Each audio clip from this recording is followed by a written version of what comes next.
नमस्कार साथियों, आप देख रहे हो वीटी ब्लॉग से यूट्यूब और फेसबुक पेज है। आज आपको एक मैं महत्वपूर्ण वीडियो दिखाने जा रहा हूँ। जो कोई भी इंसान हो, चाहे इंसान अपनी जो एक जिंदगी में कुछ न कुछ कर सकते हैं। क्यों लोगों से परिचित होते हैं, इतने परिचित होते हैं। कई कई लोग ऐसे होते हैं, बहुत काफ़ी, लेकिन कई ऐसे भी होते हैं कि हर इंसान से परिचित नहीं होते।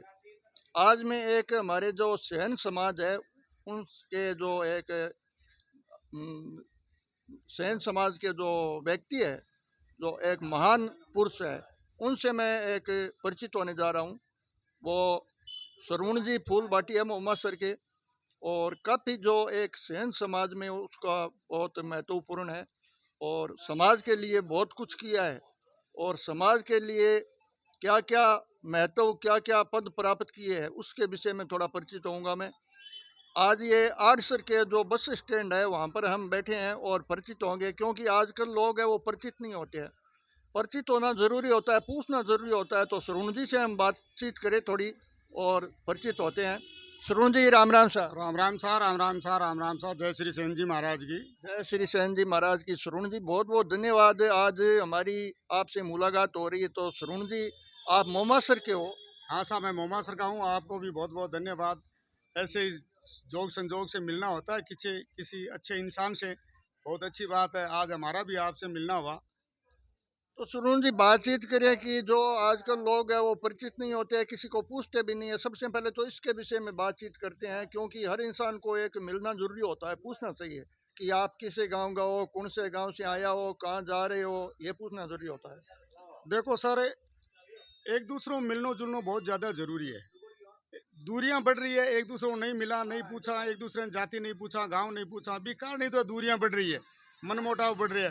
पहले पुराने टाइम में एक दूसरे की जान पहचानू आदमी दूर दराज का रिश्ता करवा देता, और हर आदमी ने पता होता कौन आदमी किसी गांव में, किसी जाति किसी गांव में बसे। तो हमारा हिसाब तो ये है कि हर आदमी ने जट भी बैठे, अगर बस में ही बैठे हैं तो वे 5 आदमी वे परिचित हुए किसी गाँव है कौन है किए।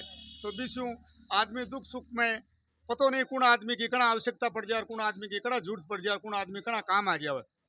बहुत बहुत धन्यवाद सरुण जी, आपने बड़ी मार्मिक बात बताई है। क्योंकि आज का युग है वो एक पिछड़ा हुआ युग है, वो बहुत पीछे जा रहा है। क्योंकि इसी वजह से जा रहा है कि हम परिचित नहीं होते हैं।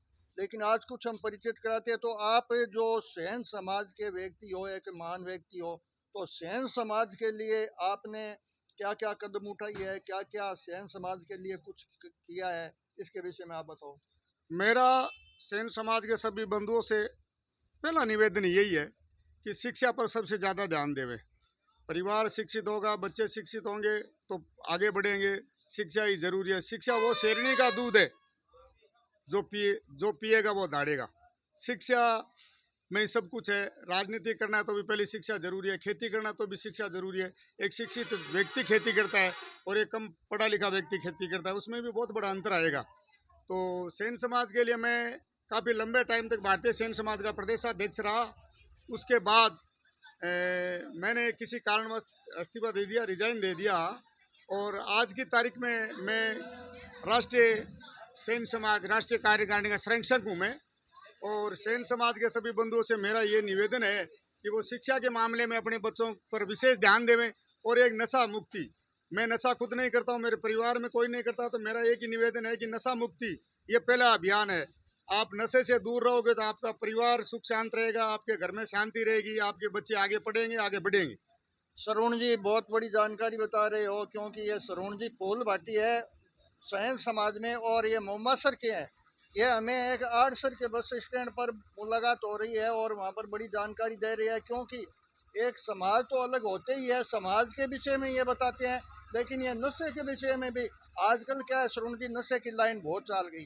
गुटखा से लेकर, चाय से लेकर, बीड़ी से लेकर, दारू शराब से लेकर, बहुत है वो हमारे जो एक इंसान है वो पिछड़ा जा रहा है नशे की वजह से।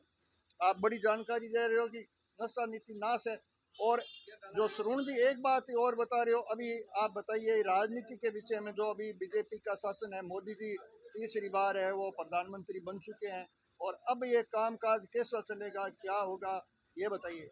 देखो, मेरे मन से तो बहुत अच्छा काम चलेगा। ज़बरदस्त काम चलेगा। और हमारे एरिया में तो वैसे भी अच्छा काम हुआ है, अच्छा हो रहा है। अब एक दूसरे की देखो जलन तो किसी की मिट नहीं सकती, बिल्कुल सही लेकिन है। अर्जुन राम जी ने एक ऐसा आदमी है, अर्जुन राम जी हमारे लिए जो अभी कानून मंत्री है, भारत सरकार के दूसरी बार कानून मंत्री बने हैं अर्जुन राम जी। वो हमारे इस एरिया के लिए एक महान व्यक्ति है, जिन्होंने बहुत अच्छे काम किए, बहुत बड़े बड़े काम किए। हम जैसे लोगों को उन्होंने गले लगाया, और अब जहाँ भी जाते हैं 1,000 आदमी नहीं, लाख आदमियों की भीड़ के अंदर वो प्रत्येक व्यक्ति को नाम से जानते हैं। इस एरिया में उनकी इतनी पकड़ है कि वो हर जाति कौम के व्यक्ति को नाम से जानते हैं, नाम से पहचानते हैं, सबको मान सम्मान अच्छा देते हैं। मतलब अर्जुन राम जी है वो मोमासर के लिए बहुत कुछ किया है। बहुत बहुत अच्छी बात है, मोमासर के लिए बहुत कुछ किया है, श्री डूंगरगढ़ में भी बहुत अच्छा किया है, बीकानेर में। अब देखो ये भारत सरकार के मंत्री हैं, इनको पूरे ऑल ओवर इंडिया घूमना पड़ता है, और ये मोदी जी के नज़दीक आदमी, इनको कहीं भेज दिया जाता है तो वो तो है, घर घर तो किसी से मिल नहीं सकते, हर गांव में आ नहीं सकते, लेकिन फिर भी इनका व्यवहार अच्छा है, इनकी बोलना चालना व्यवहार अच्छा है, आने जाने में सबका मान सम्मान अच्छा रखते हैं, मान सम्मान अच्छा देते हैं। तो इसीलिए ये चौथी बार लगातार, 4 बार लगातार बीकानेर जिले से हमारे सांसद बने हैं।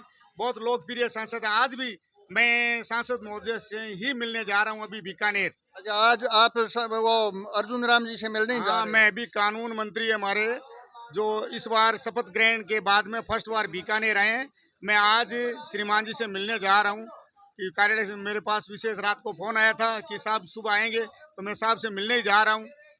सरून जी, आपने कोई गांव में मोमासर में जो कोई जो जनप्रतिनिधि के हिसाब से कोई कदम उठाई, कोई आपने राजनीति में चुनाव वगैरह लड़ा? हाँ, मेरे पिताजी सरपंच रहे, 80 से 85 मोमासर ग्राम पंचायत के सरपंच रहे, केवल चंद जी नाई मेरे पिताजी। उसके अच्छा, बाद, केवल चंद जी नाई। हाँ, उसके बाद मेरे माताजी पंचायत समिति डायरेक्टर, भारतीय जनता पार्टी से। या राजनीति से जुड़े रहे हो? हाँ, वैसे मैं राजनीतिक से, मेरा पूरा परिवार राजनीति से जुड़ा हुआ है। मेरी बच्ची सरदार सर एसवीडी कॉलेज से एबीवीपी से चुनाव लड़ी और संयुक्त सचिव के पद पर विजय श्री प्राप्त करी। बहुत बहुत धन्यवाद है सरून जी जानकारी बताने के लिए, क्योंकि ऐसे ही इंसान बहुत कम होते हैं जो एक प्रजातंत्र के विषय में आकर समाज की सेवा करनी और इंसानों से परिचित होना, इंसानों को एक हर जगह पर जो भी कोई एक ऐसी सेवा होती है तो आप तत्पर रहते हो, ऐसा मैंने सुना है जी, इसलिए मैं आपसे बातचीत कर रहा हूँ। ये बात बिल्कुल सही है। जितना हमसे हो सकता है उतना हम करते हैं और करने की कोशिश भी करते हैं। मेरा हमेशा आम पब्लिक से जुड़ाव रहता है, और मेरी भावना ऐसी रहे, मैं किसी व्यक्ति के प्रति द्वेष ना नहीं रखता, मैं पार्टीबाजी नहीं रखता, मैं सबको समान समझता हूँ, मैं किसी से द्वेष ना पूर्वक पार्टीबाजी नहीं रखता। सिर्फ चुनाव में 4 दिन चलता है वो अलग है, उसके बाद सब भाई है, सब भाई का काम करना चाहते हैं, सबका काम होना चाहिए। मेरा सबसे पहला 36 कौम के लोगों को ही यही कहना है कि नशे से दूर रहो और बच्चों को शिक्षित करो। आगे जो चलकर हमें जो कदम कोई गांव की ऐसी कोई जैसे सरपंच के चुनाव की और कोई आपकी क्या इच्छा है, आगे चलकर आप क्या कदम उठाओगे गांव प्रति? देखो, मैं पहले तो एक सरकारी कर्मचारी के पद पे था, मैं पीएचडी में सरकारी कर्मचारी था। 2021 में मैं रिटायरमेंट हो गया। आगे अगर कोई भी भाई चुनाव लड़ेगा तो उसको मदद कर देंगे, और पार्टी अगर हमें कोई जिम्मेवारी देगी तो हमें कोई दिक्कत नहीं है। लेकिन ग्रामवासी समाज आपको जब सपोर्ट करेंगे तब कदम उठा लेंगे। वो आगे की बात है, वो आगे की बात है, वो आगे की बहुत बात बहुत है। बड़ी जानकारी बताने के लिए। और सरून जी, ये सरून जी फूल बाटी मोमासर के है और ये समाज सेवी है और बहुत बड़ी जानकारी बताई है। इस वीडियो को आप ज्यादा से ज्यादा लाइक शेयर करना है। आज हमारी प्रथम बार मुलाकात हुई, तो सरून जी आपने कभी वीटी व्लॉग से हमारा चैनल है, ये चैनल देखा है? मैंने चैनल देखा, मैं आपसे मिल नहीं सका, मैंने आपका चैनल देखा। तारानगर में जो चुनावी जो आपका समीकरण चल रहा था, उसमें आपने बहुत बड़ी रिपोर्टिंग की और मैंने वो देखा। मेरी मिलने की इच्छा थी, आज कुदरती माँ भवानी की कृपा होगी, जब अपना मिलाप हो गया आर्ट्स स्टैंड के ऊपर, तो बहुत अच्छा बात है। बहुत बहुत धन्यवाद आपको भी। आपको भी धन्यवाद। माता रानी की कृपा आप पर भी बने रहे, क्योंकि मैं मंदिर आया था जो माता रानी का मंदिर है उस पे, और आपसे मुलाकात हो गई। और मैं एक सरून जी ये कहना चाहता हूँ कि जो आज मीडिया पे जो हमारा देश टिका हुआ था, लेकिन मीडिया कई लोग ऐसे होते हैं, कई बात है वो एक सपोर्ट में आकर छुपा लेते हैं। तो मीडिया बंधुओं से निवेदन करता हूँ कि मीडिया के कोई पार्टीबाजी नहीं होती है। मीडिया है वो सब की एक, जो वर्तमान में जो कोई भी ऐसे वार्तालाप होने जा रहे हैं वो दिखाना जरूरी है। देखो, इसमें ऐसा है, एक हाथ की 5 अंगुली भी बराबर नहीं है। एक परिवार में 5 भाई है, उनके सिद्धांत भी बराबर नहीं है। हाँ, कुछ लोग होते हैं, मैं भी मानता हूँ, ऐसा नहीं करना चाहिए। मीडिया को कोई बात है वो छुपानी नहीं चाहिए। अगर असलियत वो असलियत प्रकाशित करोगे तभी तो आप फेमस होगे। अगर उसको आप छुपाओगे तो एक बार आपकी प्रसिद्धि हो जाएगी, लेकिन उसके बाद आपकी वो कमजोरी है, सबसे बड़ी कमजोरी है, उसका लोग नाजायज फायदा उठाएंगे। इसलिए मीडिया को असलियत बात छुपानी नहीं चाहिए। तो चलती है, इजाजत लेते हैं। सुरुण जी से जय राम जी की राम राम सा। राम राम सा, राम राम सा, राम राम सा, घना घना राम।